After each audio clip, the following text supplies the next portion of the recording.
हे राजकिशोर, तू अपने माता पिता को सोच के बस मत कर। मेरा यह कुठार गर्भों के बालकों को मारने वाला भयंकर है। लक्ष्मण जी हंसकर मधुर वाणी बोले, अहो मुनीश्वर, आपने अपने को बड़ा सूरवीर मानते हो, इसी से मुझे बारंबार कुठार दिखाते हैं, फूंक से पहाड़ उड़ाना चाहते हैं। यह कोई कुम्हड़े की बत्तियां नहीं है जो तर्जनी उंगली देखते ही मुरझा जाती है। कुठार और धनुष बाण देखकर ही मैंने अभिमान के साथ कुछ कहा है। भृगुवंशी ब्राह्मण समझकर, जनेऊ देखकर ही जो कुछ आपने कहा वह मैंने क्रोध रोककर सहा है। देवता, ब्राह्मण, हरिभक्त और गाय, इन पर हमारे कुल में सूरता नहीं दिखाई जाती, क्योंकि इन्हें मारने में पाप व इनसे हारने में अपयश है। आप मारे तो भी आपके पांव ही पड़ना चाहिए। करोड़ों वज्रों के समान तो आपका वचन ही है। आप धनुष बाण और कुठार तो व्यर्थ ही धारण किए।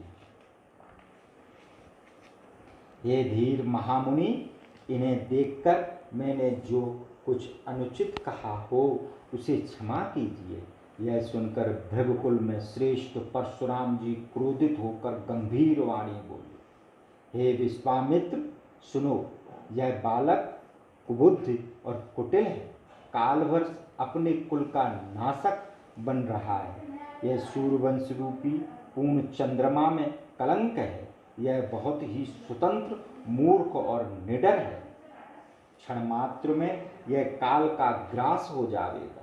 मैं पुकार कर कह देता हूँ, फिर मुझे दोष नहीं देना। जो तुम इसे बचाना चाहते हो तो हमारा प्रताप, बल और क्रोध बताकर इसे मना करो। लक्ष्मण जी ने कहा, हे मुनि, आपका सुयश आपके रहते कौन वर्णन कर सकता है। आपने अपने ही मुख से अपनी करनी अनेक बार बहुभांत से वर्णन की है। जो संतोष नहीं हुआ हो तो फिर कह डालिए। ऋष को रोक कर असहा दुख मत सहिए। आप वीरव्रती हैं, धैर्यवान और क्षोभ रहित हैं। गाली देते हुए शोभा नहीं पाते। सूरवीर तो समरभूमि में अपनी वीरता दिखलाते हैं।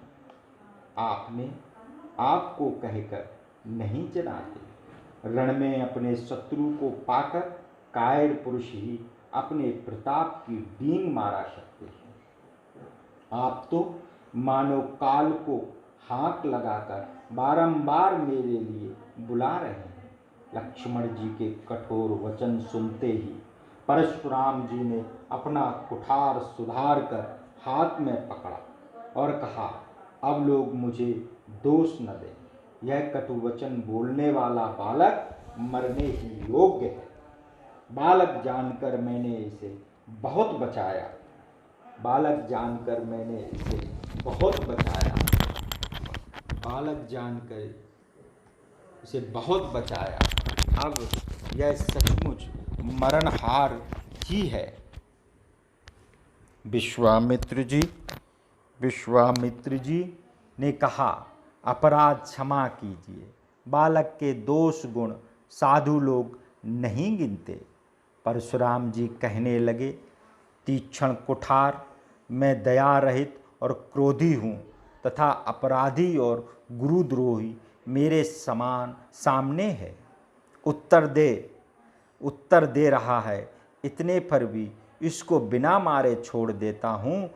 सो हे विश्वामित्र, केवल तुम्हारे शील से ही, नहीं तो इसे कुठार से काट कर थोड़े ही श्रम से गुरु जी से उड़न हो जाता। विश्वामित्र जी मन में हंसकर कहने लगे, मुनि को हरा ही हरा सूझता है। यह लोहे की खाड़ है, गन्ने की खाड़ नहीं है।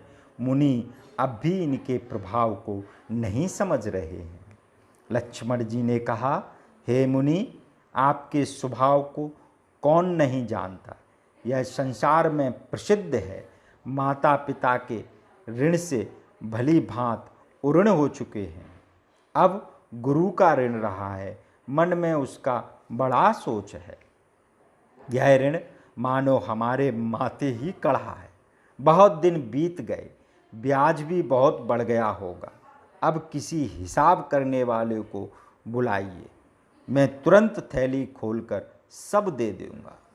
लक्ष्मण जी के कटु वचन सुनकर परशुराम जी ने कठोर कुठार संभाला। तब हाय हाय करके सभा पुकारी।